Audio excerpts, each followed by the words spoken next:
Hola, ¿qué tal? Saludos a todos, bienvenidos a todos los que se encuentran en esta transmisión. Me presento, soy la doctora Silvia Cristel Hernández Mora, ginecóloga, obstetra y colposcopista.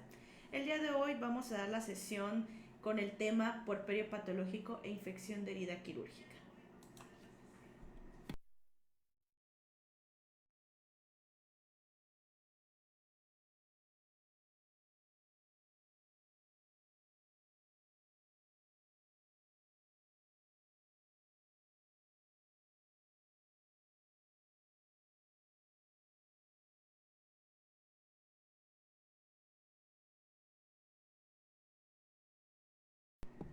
El tema, puerperio patológico e infección de herida quirúrgica. Vamos a iniciar con una definición y conocer las etapas del puerperio. El puerperio es una etapa de restablecimiento paulatino, tanto anatómico como funcional, de todas las modificaciones gravídicas, hasta casi restituirlas a su estado pregravídico. Esta palabra deriva del latín puer, niño, y pare, parir. La duración del puerperio es de 42 días y se clasifica como inmediato, mediato y tardío. En el puerperio inmediato es desde el final del tercer periodo hasta las primeras 24 horas. Puerperio mediato, los primeros 7 días, y en el puerperio tardío hasta los 42 días. Cuando el puerperio pasa un curso clínico normal, se define como un puerperio fisiológico, lo que es normal. En el curso clínico anormal, que son las patologías que vamos a ver en este tema, se considera como un puerperio patológico. En el puerperio fisiológico existe un súbito cambio endocrino en el que desaparecen importantes aportes hormonales. Estrógenos, progesterona y lactógeno placentario descienden bruscamente. La prolactina se produce en cantidades crecientes, obviamente por la lactancia materna, y existe la presencia de secreción láctea o la lactopoiesis. A nivel del aparato cardiovascular, las constantes circulatorias se van a recuperar los valores normales, el gasto cardíaco se va a normalizar, el volumen sanguíneo también, así como la disminución de la resistencia vascular periférica. Se restauran a niveles pregestacionales en las primeras 2 semanas del puerperio en el 75% de los casos. A nivel urinario, la dilatación del sistema colector va a disminuir lentamente y así como los primeros 5 días del puerperio se van a seguir elevados los parámetros de la función renal. Todos los valores se van a regularizar y llegar a la normalidad hacia la 6ª semana. A nivel hepático, la función hepática y su regresión a la basal pregestacional es una de las más lentas, se alcanza hasta las 23 semanas después del nacimiento. A nivel genital, la disminución de volumen y cambio de la forma del útero va a tener una masa de consistencia firme, ovoide, irregular, cuyo fondo va a alcanzar de 12 a 15 centímetros arriba del borde superior del pubis, que es la bien conocida llamada involución uterina. El área de inserción placentaria toma un aspecto polipoide y sufre un proceso degenerativo y de escamación progresiva, los bien conocidos lóquios. La porción basal va a permanecer en su sitio. A partir de la porción basal se va a regenerar el endometrio y va a presentar escurrimiento genital propios del puerperio, que es lo que conocemos como lóquios. El resto de los órganos genitales presentan una serie de modificaciones que involucran forma, volumen, consistencia y estado de la superficie. Estas modificaciones se van a iniciar inmediatamente después del parto y terminan hasta la 6ª semana del puerperio. Se establece un estado semejante al preconcepcional, pero nunca igual, sobre todo a nivel del volumen vulvovaginal. Nunca va a regresar a su estado como estaba previo al embarazo. La menstruación va a reaparecer entre la 6ª y 8ª semana si no hay lactancia. El aparato genital, la mama, que se encuentra preparada durante el embarazo, va a iniciar la producción de leche. La lactopoiesis va a aparecer 24 a 48 horas después del parto, normalmente. Entonces, pues tenemos cuando las pacientes, nosotros cuando tenemos un parto y se da lo que es el pinzamiento tardío, así como el contacto piel a piel, y en ese momento también se puede iniciar lactancia. No se desesperen cuando las pacientes pues todavía no tengan producción de leche, porque realmente se va a producir esta producción de leche hasta las 24 a 48 horas después del parto. Ahora, ya que conocemos todos los cambios fisiológicos del puerperio, ahora debemos de conocer qué es lo normal y ahora lo anormal. El puerperio patológico se clasifica como en infección puerperal o hemorragia puerperal. La infección puerperal está dada desde Hipócrates, Galenos y Avicenna, ya mencionaban la existencia de esta patología de la infección puerperal. Strother en 1716 emplea el concepto infección puerperal. Hamilton en 1781 le da un carácter contagioso a la infección. Y en el siglo XIX, en Europa y Estados Unidos, una de cada 4 mujeres fallecía por complicaciones infecciosas. En 1840, Semmelweis observó que la infección puerperal era la más común en los partos atendidos en salas adecuadas, tanto por médicos como los estudiantes de medicina, que en los partos atendidos por parteras. Semmelweis y Wendell mencionaron que la responsable de las infecciones era la falta de precaución del personal médico. En 1847 esta tasa se reduce implementando la antisepsia. ¿Por qué es importante este tema de infección puerperal y por qué lo estamos abarcando el día de hoy? En México ocupa el tercer lugar como causa de mortalidad materna. La mayor parte de las infecciones puerperales son de curso benigno. ¿Y cuáles son los puntos en el que van a disminuir esta tasa de infecciones en el puerperio? Cuando tienen una mejor atención prenatal. Una atención prenatal adecuada, que podríamos ver un tema más adelante sobre el control prenatal, previene tanto las infecciones cervicovaginales, las infecciones urinarias, que nos puede tener uno de los factores de riesgo que podemos detener para disminuir el riesgo de infección puerperal. Una adecuada atención hospitalaria, el uso de antimicrobianos específicos, vamos a ver más adelante cuáles son respecto a la evidencia, el tratamiento quirúrgico oportuno, un posparto, en el tratamiento sobre el posparto, poscesárea y posaborto. La frecuencia es muy variable, depende de cada unidad hospitalaria, también depende de las características sociales, económicas, nutricionales de la población atendida, también depende del tipo y la localización de la infección. En un segundo nivel de atención médica, un 5% se presenta en cesáreas, 0.8% en un parto y 2% si se unen los dos grupos. Por eso es importante pelear por un parto amigable. ¿Cuáles son los factores predisponentes para una infección puerperal? Alteraciones sistémicas. No es lo mismo una paciente que tiene desnutrición, anemia, que una paciente que no tiene estos factores de riesgo que la va a predisponer a una infección puerperal.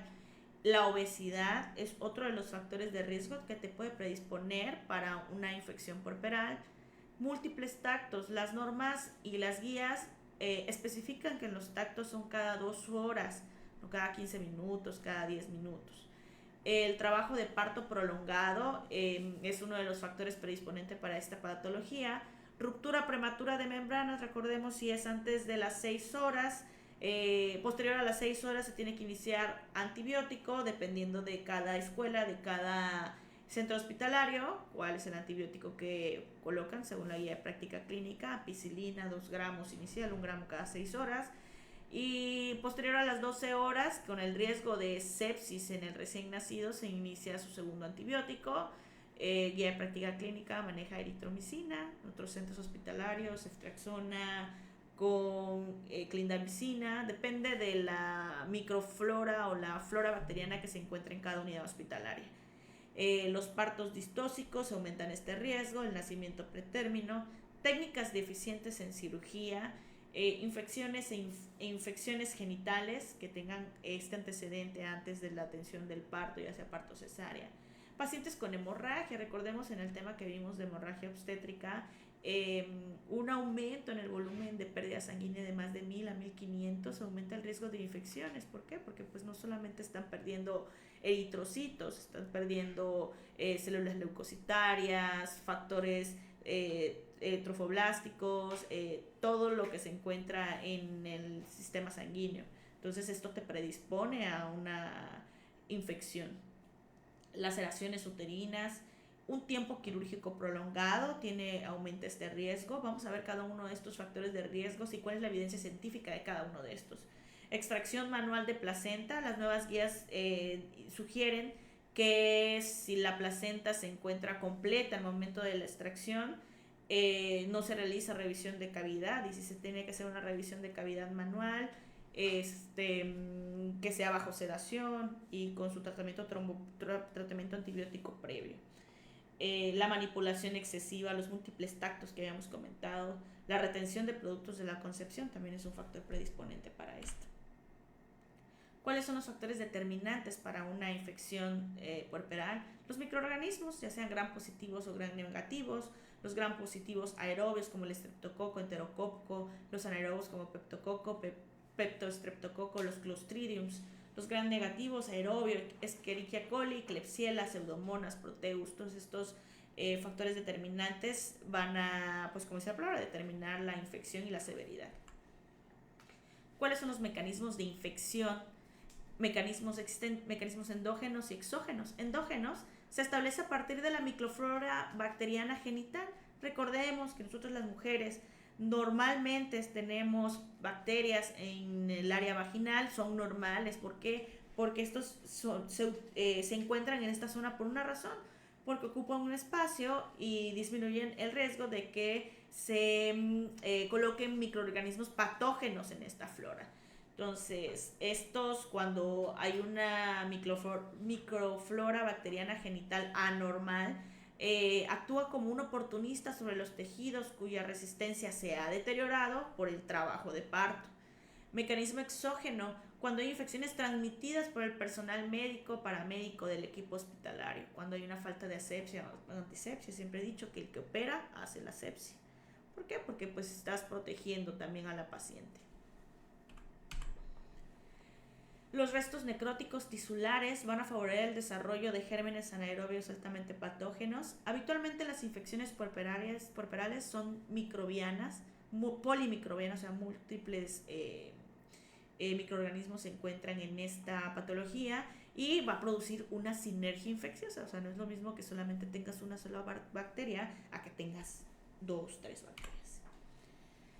Fisiopatológicamente, en condiciones fisiológicas, la cavidad uterina no tiene flora bacteriana demostrable. Normalmente existe una disminución de los mecanismos normales de defensas y la infección se establece a través de 3 vías: desde la vagina, desde el intestino a la vejiga o desde el exterior. Desde la vagina, clásicamente Streptococcus anaerobios, bacteroides, Streptococcus hemolyticus. Desde el intestino a la vejiga, E. coli. Por eso es la importancia de que en tercer trimestre tengamos exámenes generales de orinas y cultivos cervicovaginales para disminuir este riesgo de que ya tengamos un patógeno previo a la atención del parto o cesárea y disminuir este riesgo de la sepsis de infección puerperal. Estreptococo del grupo D, inclusive la guía práctica clínica, cuando tenemos una paciente con ruptura de membrana, si no tenemos un cultivo positivo para estreptococo del grupo D, o negativo, estreptococo del grupo D, pues se inicia el tratamiento con penicilina y eritromicina. Desde el exterior, estafilococo dorado, Clostridium tetani, neumococo, gonococo y bacilo difteroide. La limitación o propagación del proceso inflamatorio depende de la virulencia del germen y de la resistencia del huésped. O sea, no es lo mismo. Puede ser que tengas una paciente que tenga una virulencia alta del patógeno, pero la paciente tiene un buen estado nutricional, un buen peso en el parto, atención de parto cesárea, no tuvo pérdida sanguínea. Pues bueno, va a tener la bacteria que causa esto, pero pues su propio cuerpo pues va a defenderlo, ¿no? Generalmente la infección es ligera y permanece limitada a la superficie interna del útero, a la zona de la inserción placentaria, a la decidua o la superficie del corte de la vagina, vulva y perineo en el caso de episiotomías. No existen las episiotomías en primigestas, se tiene que valorar. Formas clínicas de la infección. Existen muchas formas clínicas de la infección. La deciduomiometritis, que es la infección de la decidua y el miometrio a nivel uterino. la anexitis, la infección de los anexos, parametritis, la infección de los parametrios, pelviperitonitis, una peritonitis generalizada, inclusive tromboflebitis pélvica, tromboflebitis femoral, septicemia, mastitis, ese sería otro tema que podríamos dar más generalizado de mastitis. ¿Cuáles son las condiciones clínico-patológicas que favorecen la presencia de los anaerobios? Hematomas. Cuando nosotros realicemos una episiotomía, que tengamos que realizar este procedimiento, una de las principales metas de una episiotomía es no dejar espacios muertos, ya que pueden producir hematomas. Los hematomas no deben encontrarse en tanto en la atención del parto o la cesárea. Que exista tejido necrótico, te va a aumentar la presencia de los anaerobios, lesiones del tubo digestivo con escape de contenido fecal, ya se considera una cirugía contaminada. Que tengamos un traumatismo tisular importante que condicione mucho edema, proceso inflamatorio, también te va a aumentar la presencia de los anaerobios. ¿Cuáles son las etapas clínicas de la infección? Sería infección, que es una respuesta inflamatoria ante la invasión de los tejidos normalmente estériles por microorganismos patógenos. Una bacteremia, cuando ya la presencia de estas bacterias se encuentran en la sangre.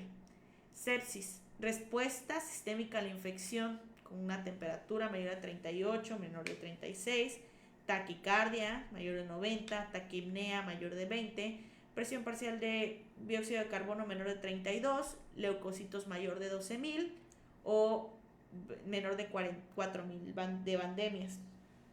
Miren, existe de que en el puerperio la leucocitosis es normal. Sí, es normal la leucocitosis en el puerperio. Pero ¿cuándo no es normal una leucocitosis? Una leucocitosis no es normal cuando en vez de disminuir los leucocitos menor de 15.000 y presenta aparte una bandemia, o sea que tengan neutrófilos arriba del 80%, esto nos está indicando que existe un proceso infeccioso. Hemos notado que cuando tenemos, por ejemplo, siempre hay que enfocarnos en las pacientes cuando tienen factores de riesgo. Por ejemplo, una cesárea que tuvo antecedente de ruptura de membranas de más de 12 horas y que persiste con leucocitosis antes del egreso, pues hay que dejar a la paciente para impregnación antibiótica porque se disminuyen estos riesgos, el riesgo de que haga una desidoendometritis, que haga un absceso pélvico. ¿Cuándo hay que dar de alta a la paciente? No es una urgencia dar de alta a una paciente. Si notamos que existe un aumento de los leucocitos en vez de una disminución y que aparte tiene una bandemia, que tiene neutrófilos arriba del 80%, que se quede esa paciente impregnación antibiótica y ya posteriormente si vemos una disminución de leucos, pues bueno, ya podríamos dar de alta a la paciente. ¿Por qué? Porque disminuimos este riesgo. Luego las pacientes... muchos pacientes consideran que tener fiebre o que los loquios fétidos son normales cuando realmente no lo es.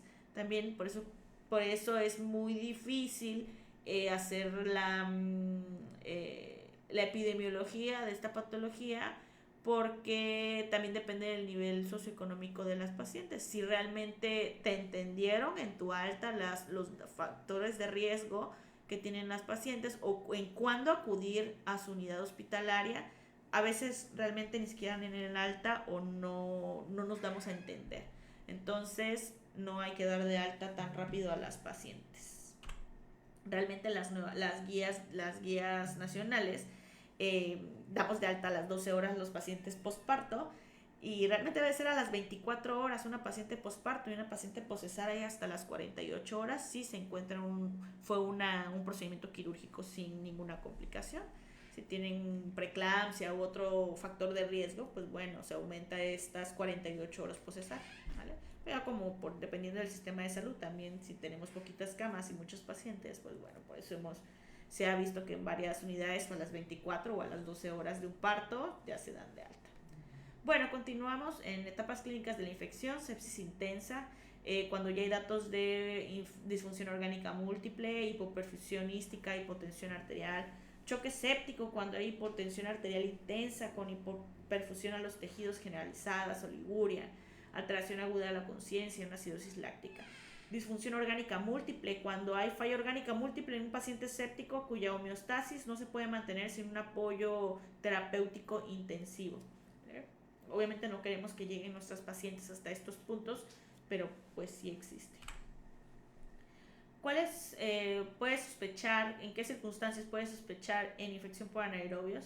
Una infección postparto de cavidad uterina con retención de productos de la concepción, especialmente si no existe un drenaje del contenido uterino. Una infección poscesárea con zonas de crepitación gaseosa. Se siente cuando vas tocando la herida quirúrgica como si reventaras bolitas en el tejido graso. Esto se detecta en la exploración. Zonas de crepitación gaseosa. Un aborto infectado, tromboflebitis pelvianas, un absceso con contaminación vaginal de tubo digestivo, cuadro clínico infeccioso persistente y rebelde, esquemas antimicrobianos usuales. ¿Qué exámenes debemos tener básicos? Biometría, tiempos, grupo, electrolitos séricos, química sanguínea, un examen general de orina, cultivos, rayos X, ultrasonidos para determinar si tienen abscesos o no. Tratamiento, pues profilaxis. Vamos a ver cada uno de estos más adelante, inclusive para la prevención de infección de herida quirúrgica, que vamos a ver más adelante. Hospitalización en caso de necesario, atención multidisciplinaria, tratamiento quirúrgico oportuno y elección cuidadosa de los antimicrobianos. Existen múltiples esquemas, profilaxis, existen dosis única, ahorita vamos a verlo más adelante. Cefalocina en 3 aplicaciones, penicilina con gentamicina, agregando clindamicina o metronidazol, porque cubrimos aquí los aerobios anaerobios, clindamicina, amicacina, cefalosporinas, tratamiento quirúrgico. Ahora, vamos a ver infección de sitio quirúrgico. ¿Cuál va a ser la prevención, diagnóstico y abordaje de la infección del sitio quirúrgico? ¿Qué es lo que debemos de hacer para prevenir que nuestros pacientes se infecten? La infección de herida quirúrgica involucra piel y tejido profundo en el sitio de la incisión. Puede presentar secreción purulenta en el sitio de la herida, así como datos clínicos de infección e inflamación. Ocurre en el 2 al 5% de los pacientes sometidos a cirugía y hasta en un 60% pueden ser prevenidas. Aquí vamos a hacer un pequeño corte y vamos a hacer algunas preguntas. Las pueden ir contestando aquí en el área de preguntas. ¿Cuáles son las medidas que ustedes conocen para prevenir la infección del sitio quirúrgico? Para que les vayan poniendo aquí abajo en la zona de preguntas y las que conozcan. Y ya de todos modos vamos a irla viendo poco a poco en la presentación y también para que conozcan cuáles son las que pueden prevenir y cuáles se encuentran en sus manos para disminuir el riesgo de herida quirúrgica. También otra pregunta que podríamos tener, en sus unidades hospitalarias, ¿cuál es el porcentaje de infección de herida quirúrgica que tienen? Y también otra pregunta que pueden contestar en el área de preguntas, ¿cuál es el seguimiento y tratamiento que se le hacen en sus unidades a las infecciones de herida quirúrgica? ¿Vale? Bueno, continuamos. Como vimos, hasta un 60% de estas pacientes, del 100% de que se nos infectan, se puede prevenir con esto de las recomendaciones que vamos a hacer. Bueno, la infección de herida quirúrgica es una de las complicaciones más frecuentes de la cirugía. Como primera intención es una infección nosocomial como primera fase y el 30% de las infecciones está relacionada a nosotros, al personal de salud, por unas cosas que hemos hecho y que las hemos hecho en nuestras unidades y no nos hemos dado cuenta que realmente esto aumenta el riesgo a la paciente. ¿Cuál es la aparición media? A los 17 días después de la cirugía tiene un rango de 6 hasta los 41 días que pueda presentarse esta infección. Tiene una mortalidad del 3%, que no es nada despreciable. Obviamente no queremos que ninguna de nuestros pacientes tengan una mortalidad. Y está relacionada con 75% de los pacientes fallecidos. Se asocia la infección de herida quirúrgica a la estancia hospitalaria. Si tenemos pacientes de 7 a 11 días de estancia hospitalaria postoperatoria, este riesgo aumenta, pero realmente es por la unidad hospitalaria. Si se acuerdan o si han visto de que entre menos estés en un hospital, tienes el menor riesgo de infectarte, es cierto, no es que las queramos dar de alta tampoco, pero tenemos establecido cuántos días tiene que estar una paciente posoperada, en este caso una cesárea o histerectomía. Aumenta el riesgo 2 a 11 veces de muerte y su etiología es multifactorial. Como vemos siempre en todas las ponencias que he tenido el gusto de participar en CECAPETS, los factores de riesgo son muy inherentes al paciente y al procedimiento quirúrgico. Como les digo, no es lo mismo atender a una paciente que tiene un buen aseo, una paciente que entiende indicaciones, que hace un control prenatal adecuado, a una paciente que pues realmente que fue atendida por partera, que no toma sus antibióticos, porque pues tiene que estar cuidando a sus bebés, etcétera, ¿no? Todo depende de la paciente y de nosotros también. ¿Cuáles son los factores de riesgo de infección de sitio quirúrgico? Edad avanzada con 3 puntos de evidencia. Existencia de comorbilidad. No es lo mismo atender a una paciente que tenga diabetes, obesidad, inmunosupresión, que tenga una patología autoinmune. El uso de corticosteroides, el uso de dexametasona, betametasona, o pacientes que tengan inmunosupresión y que estén utilizando todos los días esteroides. También hemos visto en pacientes que usan el famoso Barmisil, que usan del diario, eso también aumenta el riesgo, porque al final de cuentas es un esteroide tópico. Tabaquismo, las pacientes que fuman, les aumenta el riesgo. ¿Por qué? Porque el tabaquismo, o sea, el cigarro en sí disminuye tus factores inmunitarios, ¿no? Desnutrición también, no es lo mismo una paciente, imagínate una paciente que tenga anemia y que ya llegó por todos modos al parto o a la cesárea y que ya llegó con hemoglobina de 9, 8, menor de 10 y en el parto sangró de 500, que es una hemorragia obstétrica como en el tema que hemos visto, mayor de 500, pues el riesgo de que se le infecte, ya sea su episiotomía, el útero que tenga una desidoendometritis, la cesárea, te va a aumentar ese riesgo. Que tengan pues cáncer, pues también aumenta este riesgo.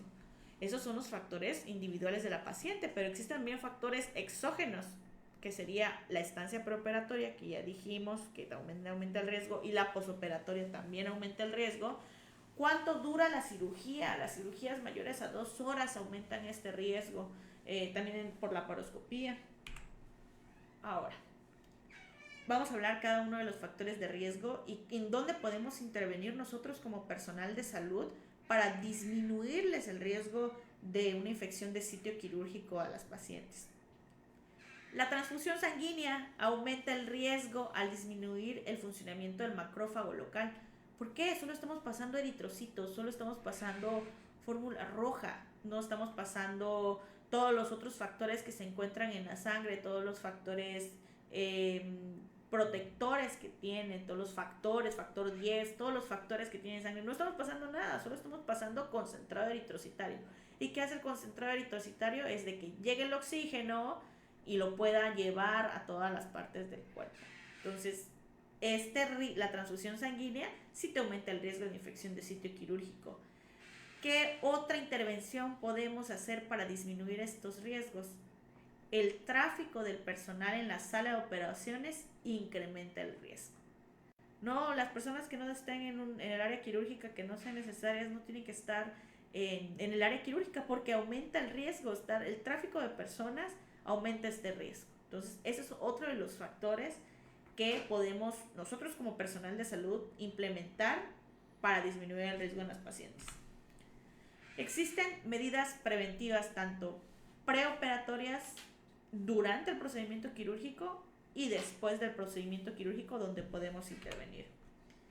¿Cuáles son las preoperatorias? La ducha preoperatoria, que la paciente se bañe durante la noche antes o el mismo día de la cirugía con una solución antiséptica o con un jabón no farmacológico, con su jabón Sotel que tenga, pero que se bañe la paciente antes del procedimiento quirúrgico, disminuye el riesgo en comparación con el lavado parcial de la zona que nosotros vamos a realizar, nuestras técnicas de asepsia y antisepsia. Entonces, que imagínate que la paciente se bañe y que le aumentemos la protección con nuestra asepsia y antisepsia, le disminuimos el riesgo de infección de herida quirúrgica, solamente con que se bañe la paciente, porque pues arrastras todas las bacterias con el agua. La eliminación del vello cutáneo, miren, esto es un tema que ya está asociado a violencia obstétrica, no a la rutinaria eliminación del vello con rastrillo a las pacientes que van a ser sometidas a algún procedimiento quirúrgico. Realmente nos ayuda más a los que vamos a realizar el procedimiento quirúrgico porque tenemos una mejor visualización del campo quirúrgico, también porque cuando hacemos el último punto, el de piel, pues no nos estorba los vellos.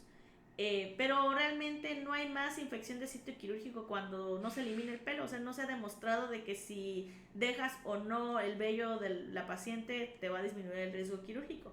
No es necesario eliminar de forma rutinaria para disminuir la infección del sitio quirúrgico. Si hay que hacerlo, si tenemos que hacer la eliminación del vello, se recomienda el corte con maquinilla eléctrica.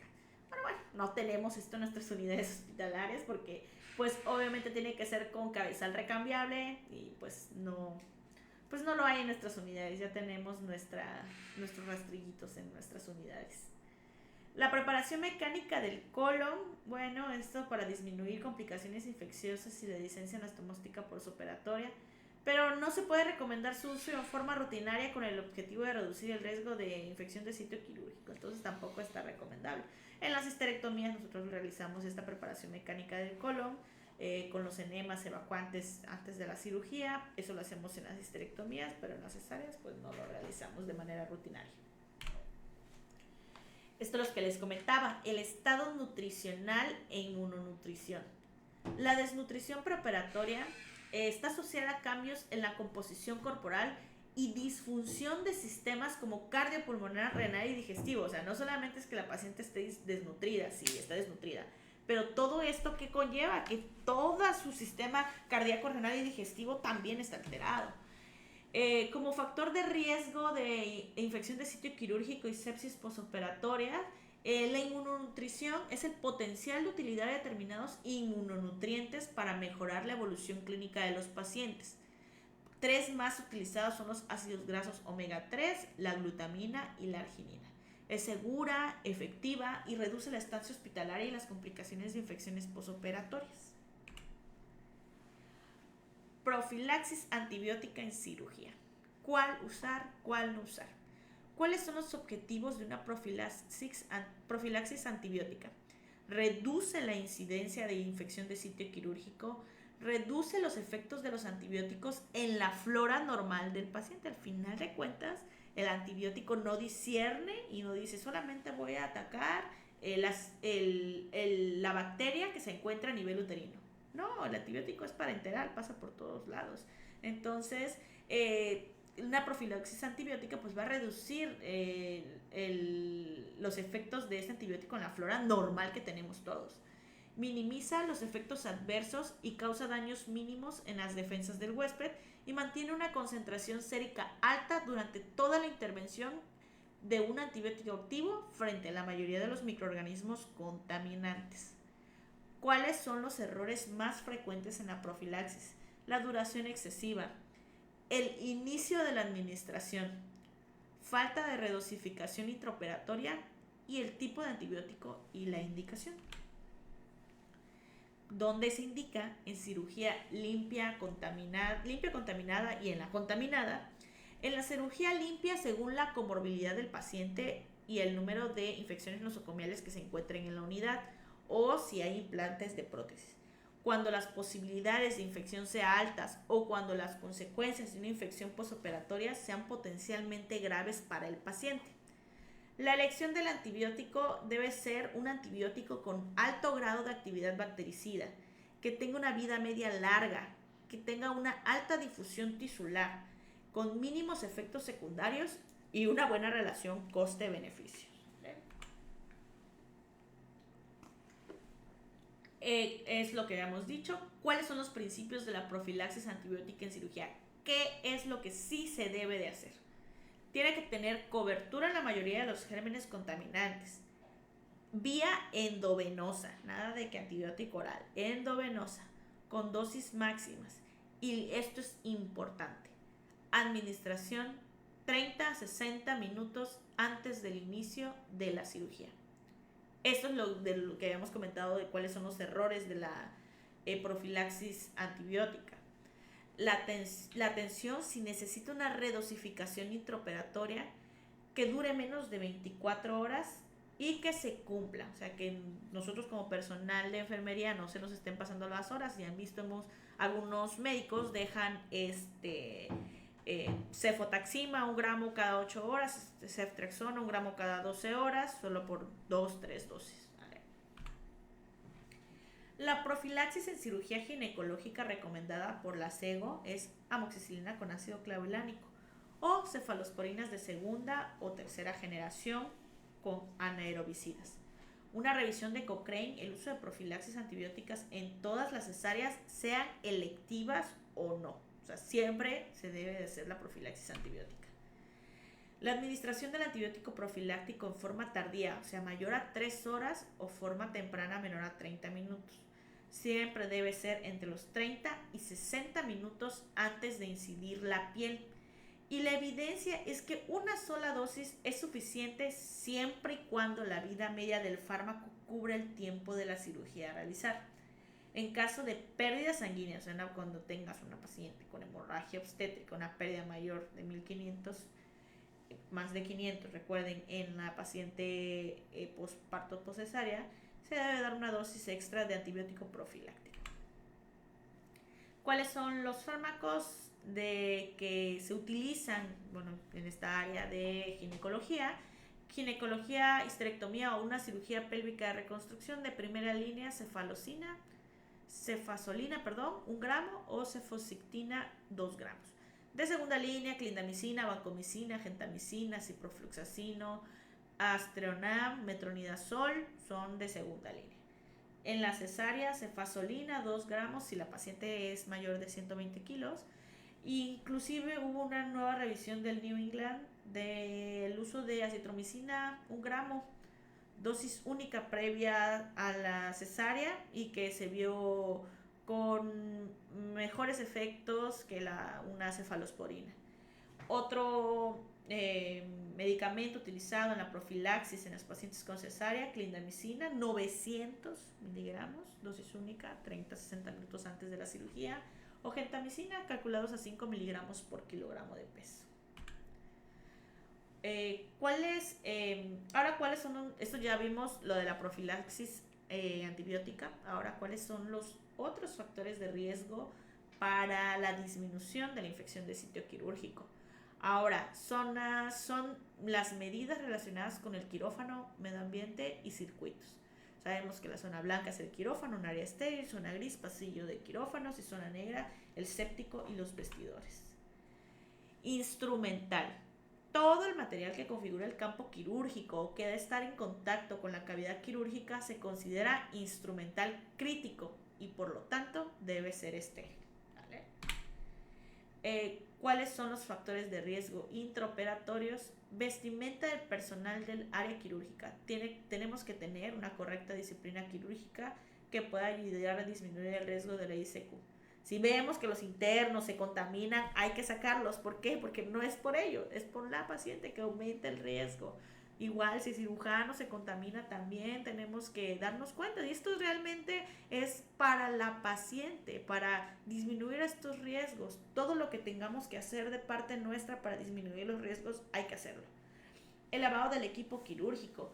El lavado debe incluir las manos, los antebrazos y los codos con la técnica que ya conocemos. Este método no debe lesionar la piel para no favorecer la colonización y el sobrecrecimiento bacteriano. El uso de cepillo solo se recomienda para las uñas en el primer lavado quirúrgico del día. El primer lavado del día debe realizarse con una solución jabonosa de povidona yodada al 4%, clorhexidina al 4%, durante 2 a 3 minutos, usando el cepillo solo para las uñas.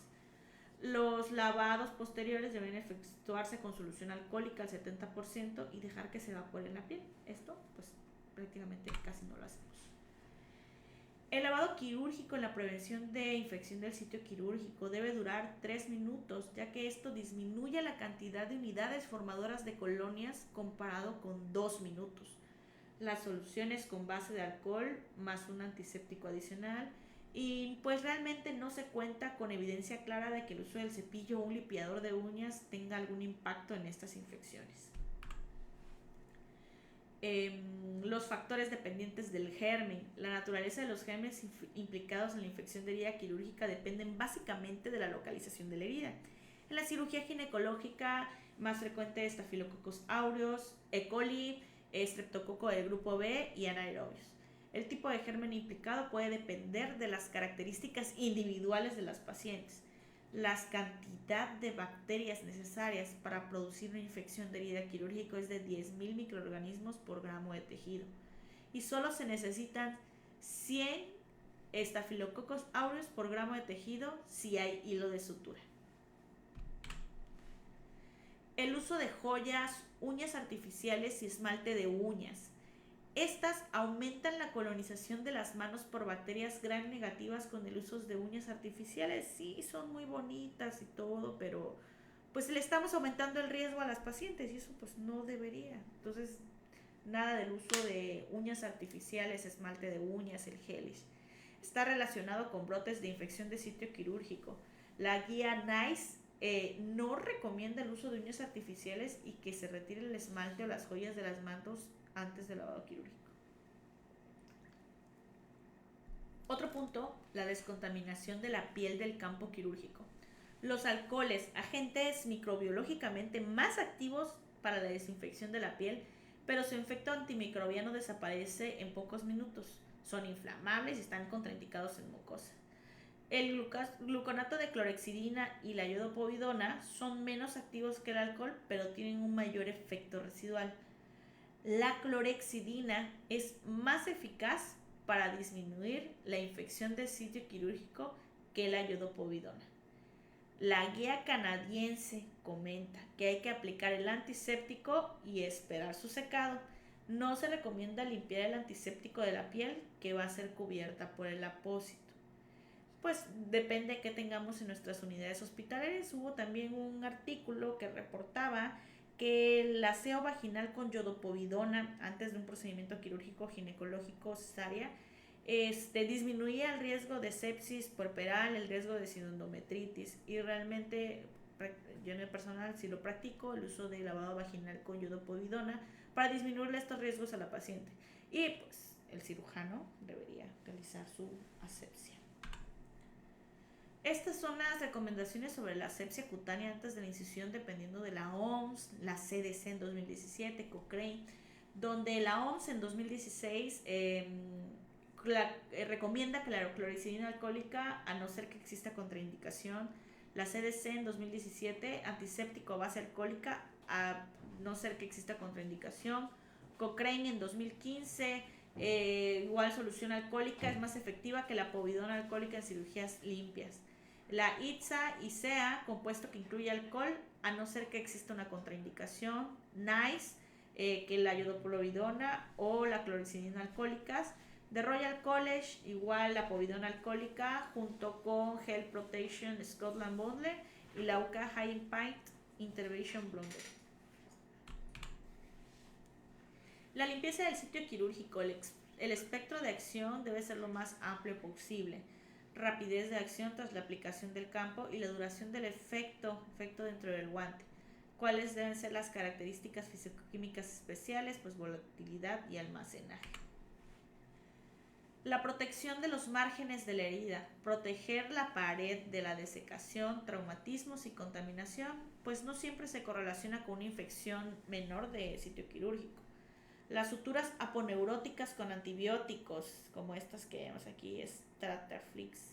La colonización bacteriana de los materiales de sutura favorece el desarrollo de infección de sitio de herida quirúrgica. Los monofilamentos y las suturas continuas se asocia a un menor riesgo de infección porque esta tiene una distribución más homogénea en la tensión sobre los tejidos y por la menor cantidad de cuerpo extraño. Si bien hemos visto entre menos suturas disminuye el riesgo también de infección de sitio de herida quirúrgica. El uso de drenajes no se recomienda, pues en caso de utilizarlos deben ser cerrados, unidireccionales y aspirativos. La normotermia, la hipotermia moderada de 34 a 36 grados centígrados aumenta la tasa de la infección posoperatoria. debido a la alteración de la inmunidad y vasoconstricción periférica, que va a disminuir la presión parcial de oxígeno en los tejidos. Se debe mantener una temperatura entre 36 y menor de 38, que es fiebre, en los periodos preoperatorio, intraoperatorio y posoperatorio. Lavado de herida quirúrgica y peritoneo. ¿Cuál es el objetivo de esto? Disminuir la carga bacteriana en los márgenes de la incisión, la presencia de los cuerpos extraños o detritos y disminuir la infección de herida quirúrgica. El alto nivel de aclaramiento bacteriano irrigando la herida con solución fisiológica va a disminuir la tasa de la infección. Los lavados de cavidad peritoneal muestran reducciones de infección y mortalidad hasta el 65%. ¿Cuáles son las evidencias en contra de los lavados de herida quirúrgica en las heridas contaminadas? Que tienen adherencias y efectos secundarios graves como peritonitis encapsulante. La recomendación, lavado peritoneal al final de una intervención con una cantidad moderada menor de 2.000 mililitros de suero fisiológico tibio. Irrigación de heridas como medio para reducir el riesgo de ISQ con iodopovidona con solución salina bajo presión reduce la incidencia de infección de sitio quirúrgica según la guía práctica clínica en 2019 y pues realmente se requieren más estudios para justificar esta indicación. ¿Cuál es la fisiopatología de la infección? Ya vimos los factores de riesgo, ahora la fisiopatología. Los principales determinantes de la infección de sitio quirúrgico son el cirujano, el patógeno y el paciente. El desarrollo de una infección en el área intervenida depende del equilibrio entre las defensas del organismo y las bacterias agresoras. Este equilibrio depende de la cantidad del inóculo bacteriano, del tipo y virulencia del organismo agresor, de los mecanismos de defensa del huésped y de los factores de riesgo. ¿Cuál es la clasificación de la gravedad de la infección de heridas quirúrgicas, el sepsis score? Este va a valorar la gravedad de la infección de la herida durante la primera semana, otorgando puntos a diversos factores y clasifica la infección postoperatoria en 5 categorías. Depende de los criterios, son los puntos del paciente. El tratamiento adicional, si tiene antibióticos, si tiene drenaje, si tiene debilitamiento, le da una cantidad de puntos. Si tiene drenaje seroso, si tiene drenaje purulento, si tiene eritema, si tiene visceración, aislamiento de bacterias y si tiene una estancia mayor de 14 días, aumenta 5 puntos. Y dependiendo de de todos estos valores de puntuación, se clasifican las heridas en una cicatrización satisfactoria, una alterada, una infección leve de 21 a 30 puntos, una infección moderada, una infección grave mayor de 40 puntos. ¿Cómo se clasifican? Herida limpia clase 1 es una herida quirúrgica no infectada que no involucra mucosas. Este es el resultado de procedimientos programados, cerrados por primera intención y que puede tener un drenaje cerrado. Esta nos ayuda a decidir el tipo de antibiótico y su vía de administración. Una herida limpia contaminada son las heridas quirúrgicas en mucosas bajo condiciones controladas y una contaminación menor. Una herida contaminada, heridas por accidentes recientes, heridas quirúrgicas con pérdida de la técnica estéril o derrame de contenido gastrointestinal, un contenido inflamatorio no purulento. Es una herida contaminada tipo 3. Y una tipo 4, una herida sucia, son heridas traumáticas antiguas con presencia de tejido desvitalizado, presencia clínica de infección o perforación de víscera. Los organismos que causan infecciones en este tipo de heridas se encuentran antes del procedimiento quirúrgico. ¿Cómo se clasifican según su gravedad? En leve, moderada y grave. Las graves pues obviamente van a causar una secuela, discapacidad y muerte, y las leves pues no dejan secuelas ni nada. En las moderadas pueden requerir hospitalización, intervención quirúrgica y pueden dejar secuelas estéticas o funcionales mínimas. ¿Cuáles son las complicaciones de herida quirúrgica y cuáles son los criterios para definir una infección de foco quirúrgico? Los criterios para definir una infección de foco quirúrgico: primero, síntomas de eritema, o sea, que se ponga roja la herida, dolor, fiebre, que les duela más de lo normal, hipersensibilidad y edema local. Cuando la herida drena un líquido, ese se debe cultivar, cultivos positivos y tinción Gram para bacterias. La herida se abre espontáneamente y drena líquido purulento. Estos son criterios para definir infección de herida quirúrgica. Por eso, en las notas de alta debemos poner y recalcarle a la paciente, más si tienen factores de riesgo, si está desnutrida, si tuvo ruptura, si tuvo contaminación, la herida quirúrgica, informarles bien a las pacientes que tienen que estar bien pendientes de su herida, si se pone, bueno, lo que prácticamente les comento yo, si se pone roja la herida, si tienen dolor en la herida, si presentan fiebre o salida de líquido o pus de herida quirúrgica, tienen que acudir inmediatamente a su unidad hospitalaria para valorar si amerita o no tratamiento hospitalario o podemos dar un tratamiento ambulatorio. ¿Cuáles son las complicaciones de herida quirúrgica? Seroma, que cuando sale solamente líquido seroso de la herida quirúrgica, prácticamente en las pacientes que tienen un panículo adiposo mayor a 4 centímetros tienen riesgo de seroma. ¿Por qué? Porque la grasita se licua, entonces empiezan a producir este líquido que sale a través de la herida. Que tenga hematoma de la herida, dehiscencia, que se abre la herida parcial o totalmente, que se infecte, que ya tenga salida de material purulento. Esta misma contaminación de herida puede ser un absceso de la pared, que tenga fístulas, cicatrices que estén estéticas, que se necrose la herida, que tengamos como principal complicación y grave como heridas crónicas o que no cicatrizan o que tengan que tener cierres por segunda intención. Estas son las complicaciones que podemos prevenir con todos los factores que ya habíamos visto. Solo de nosotros podemos prevenir muchos. Aquí ponemos unas imágenes, hematoma, como se ve en la imagen, hemos tenido muchos pacientes con hematoma, esa merita valoración por el que lo operó, porque la hemorragia se encuentra contenida en el interior de la herida operatoria. En algunos casos puede mantenerse el hematoma y no aumentar, pero en otros casos el hematoma puede ser disecante, que inclusive llegue más comúnmente en las heridas tipos Joel Cohen o Fan estilo estéticas, como decimos.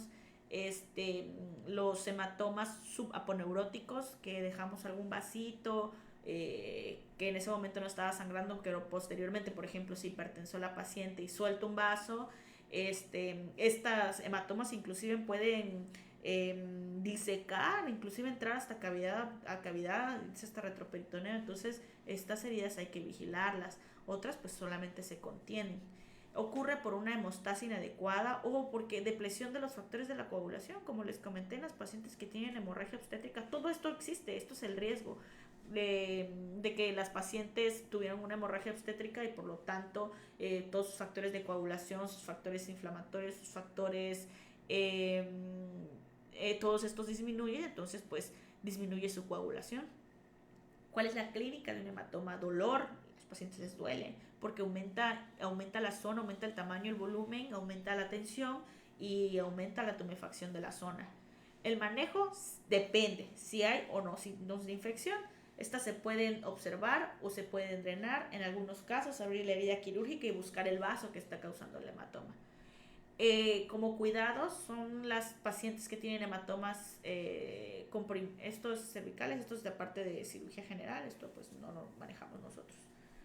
En seroma, el resultado es la acumulación de líquido seroso. Es un líquido característico, es amarillo claro y viscoso, que se encuentra en el tejido celular subcutáneo. Sucede por un inadecuado control de los vasos linfáticos durante la disección. La clínica: aumento de volumen indoloro bajo, la herida sin signos inflamatorios, solamente le sale líquido amarillo. El manejo puede ser un drenaje simple o aspirativo, podemos hacer una punción, drenar y solamente el drenaje.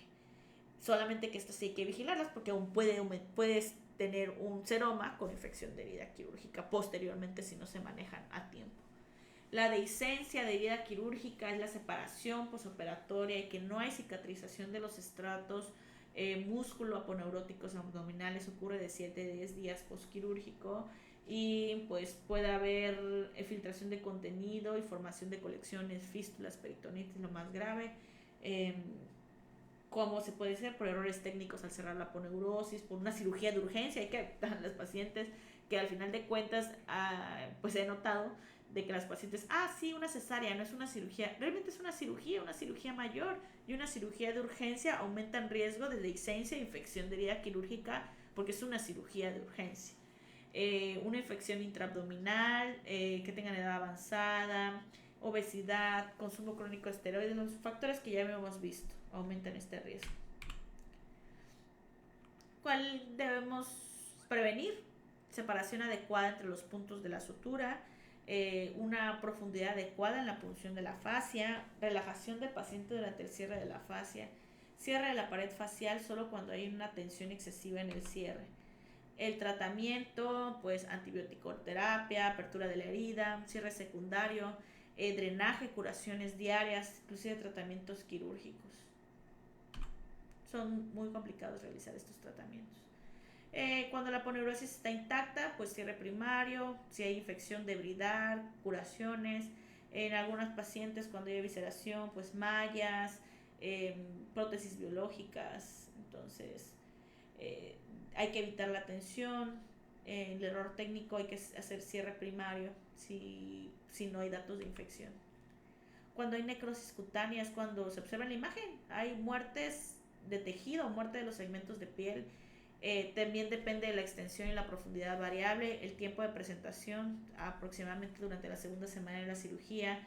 El tratamiento, pues corregir las causas de base, localmente tiene 2 fases, que es delimitar la necrosis y de ahí cierre por segunda intención. Absceso de pared, ¿cuántos hemos visto con absceso de pared? Esa acumulación de pus y material infectado dentro de la pared abdominal. Cuidados, tiene que hacerse realización de la curación diaria con técnica séptica, drenaje de herida, administración de antibióticos según la prescripción médica y antibiograma. Hay que valorar la herida y el proceso de cicatrización. Ya hemos visto esta diapositiva, creo que la habíamos visto unas anteriores. ¿Cuáles son las infecciones, las manifestaciones clínicas? Una superficial y profunda, eritema, sensibilidad, edema y supuración. La paciente con leucocitosis, febrícula. Sí. ¿Cuáles son los 3 pilares fundamentales en el tratamiento? El primero, tratamiento antibiótico adecuado, el drenaje quirúrgico y, importantísimo, soporte metabólico y hemodinámico de la paciente, para evitar la aparición de complicaciones asociadas. El tratamiento antibiótico inicialmente debe ser empírico hasta obtener el antibiograma específico. Ante la sospecha clínica, instaurar tratamiento antibiótico empírico de amplio espectro y pues valorar cuáles son los gérmenes más comunes asociados a la infección de sitio quirúrgico. Tratamiento, cefositina de 1 a 2 gramos IV cada 6 horas, ampicilina sulbactam 3 gramos cada 6 horas, el pipetazo de 3.3 gramos cada 6 horas, meropenem 1 gramo cada 8 horas, gentaguamica, clindamicina, metronidazol.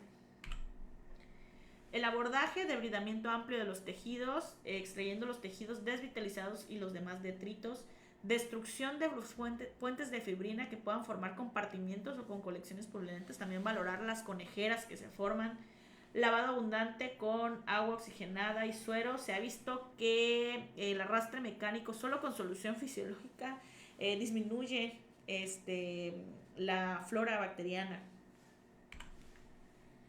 Aquí vemos una tabla donde cuál es el tratamiento de infecciones dependiendo de si es superficial, profunda o con un órgano. En la superficial, abrir los bordes de la herida más el drenaje, lavado con solución fisiológica cada 12 o 24 horas, puede ser hospitalario o ambulatorio. Generalmente las superficiales no requieren tratamiento antibiótico ni toma de cultivo, pero pues sí se recomienda que se dé antibiótico y cultivo. Se permite que cicatrice la herida así abierta por segunda intención y se cerrará la herida cuando no exista fibrina o se evidencie ya tejido de granulación. En una profunda, drenaje, cultivos para gram positivos de 5 a 7 días, lavados, cerrar la herida igual cuando no se observe tejido de granulación. Cuando hay ya órgano espacio, infección de herida quirúrgica y ya que involucre órganos o cavidad, apertura de la herida, drenaje, lape abierta, tomar cultivos, antibióticos empíricos por 48 horas y ya cuando se obtenga el cultivo, el cambio de antibióticos, si es que se tiene que cambiar. Se cerrará la herida cuando no exista fibrina o se evidencie ya presencia de tejido de granulación y hay que hacer un TAC de control a los 10 o 14 días porque al final de cuentas existe el riesgo de que con una bacteria que quede haga un absceso. ¿Cuáles son las condiciones adecuadas para el cierre de herida quirúrgica? Que no tenga datos de infección activa, que tenga un adecuado proceso de cicatrización, una adecuada vascularización y que pues tenga condiciones los pacientes hemodinámicas y metabólicas adecuadas. Los tipos de cierre quirúrgico: sutura, que se cierra la primera, cierre de segunda intención, y cuál es la cuarta intención, cuando aceleramos la cura de la herida por medio de injertos cutáneos. Esto ya lo habíamos visto. Y eso sería todo. Si tienen dudas, preguntas, vamos a dejar aquí en el chat un link para que ustedes puedan realizar una evaluación de retroalimentación y así reforzar los conocimientos. Igual les recuerdo que aquí vamos a estar en el chat para responder preguntas, y les recuerdo que los participantes que requieran su constancia con valor curricular en su pantalla podrán visualizar la información para solicitarla o pueden dejar un mensaje en el chat. Muchas gracias a todos, espero haya sido de su agrado y que tengan bonita tarde-noche.